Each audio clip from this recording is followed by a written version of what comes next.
Oh, happy day! It is glitter time. I'm so excited because today I'm going to show you how to make my favorite thing, glitter paper.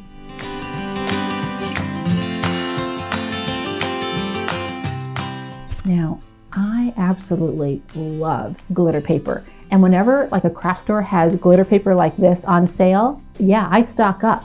But it still can be really expensive, especially for a whole school setting, because you know that kids love to consume glitter paper. So you want to make it as inexpensively as possible. So here are my solutions.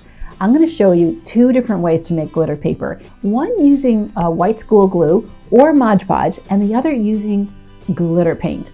And I'm going to show you the benefits of both. And I've given you a little cheat sheet so that you can remember how to make it. So to get this handout, all you have to do is click in the link below in the description and you can download this. Kind of have it in your teacher binder. Now, before we get started, you're going to need some different types of paints or papers. The best thing about this project, the very best thing, is that you can put glitter on anything. Newspaper, wrapping paper, old placemats, scribbled on paper, any paper at all. In fact, I have some painted paper here that I have in my painted paper scrap box. So I'm going to be putting glitter on this, but I also have some other plain pieces of paper like black and some red. You can use any color you want.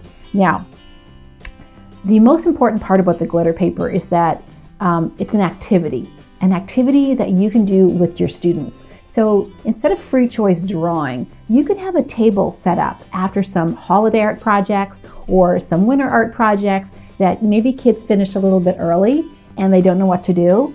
Well, if you say, let's make some glitter paper, and you have a station set up, well, guess who's going to finish the project? It's a little incentive for kids to finish up that project to get to making the glitter paper, because you don't have to make this. Your students can make it. So here's how.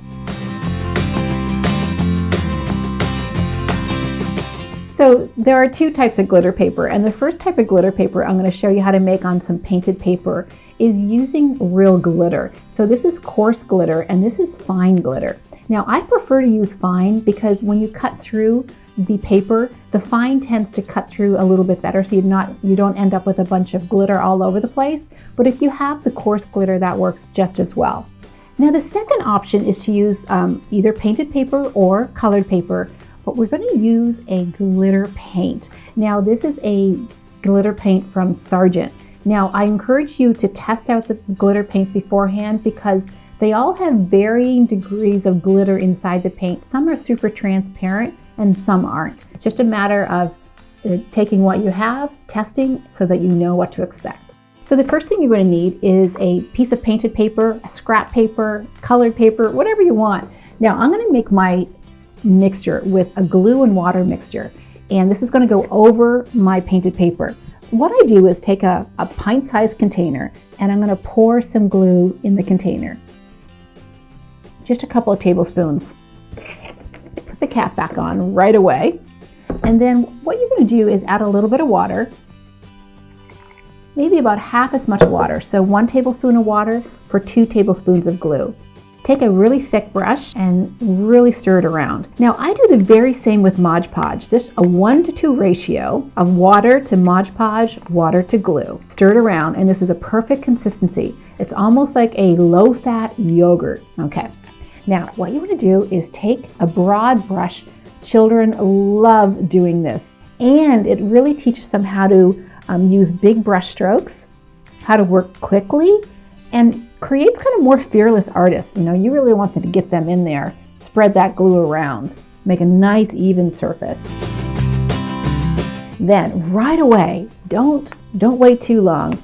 You want to take a little bit of glitter and just sprinkle it ever so lightly. And I like to blow. And now I know this is going to be a little crazy with kids, but if you blow a little bit, it will kind of disperse a little bit evenly. You might have a natural fan in your classroom that will do that work for you. Okay, so the fine glitter, it really covers very well. Make sure you use a piece of paper underneath your artwork so that you can scoop up all the extra glitter when it comes time to save it. So now when that dries, that's going to be a beautiful piece of glitter, and you'll see the painted paper underneath. Now you can also have a more subtle effect. So let's do the very same thing. Another way to contain the mess is to put the artwork in a container.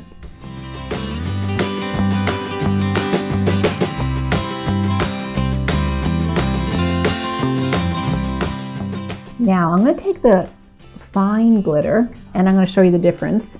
Here's the fine. This is a red, and here's a little bit of silver, but you can also use the coarse. The coarse is easier for children to spread evenly. It's like salt and pepper. Then the benefit of this being inside the tub is that you can just kind of shake it inside the tub, but you can see not a lot came out. So that's how you would make the glitter paper using the glue as the base.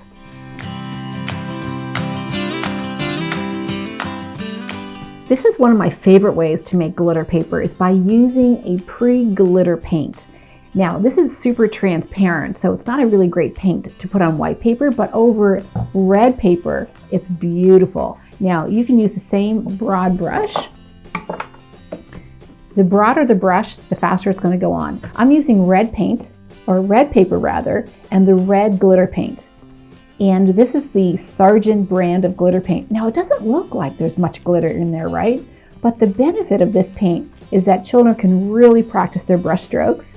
And then when that paint dries, you get a beautiful cuttable piece of glitter paper without the glitter going everywhere. So that's the only drawback to the first one, is that glitter tends to break off.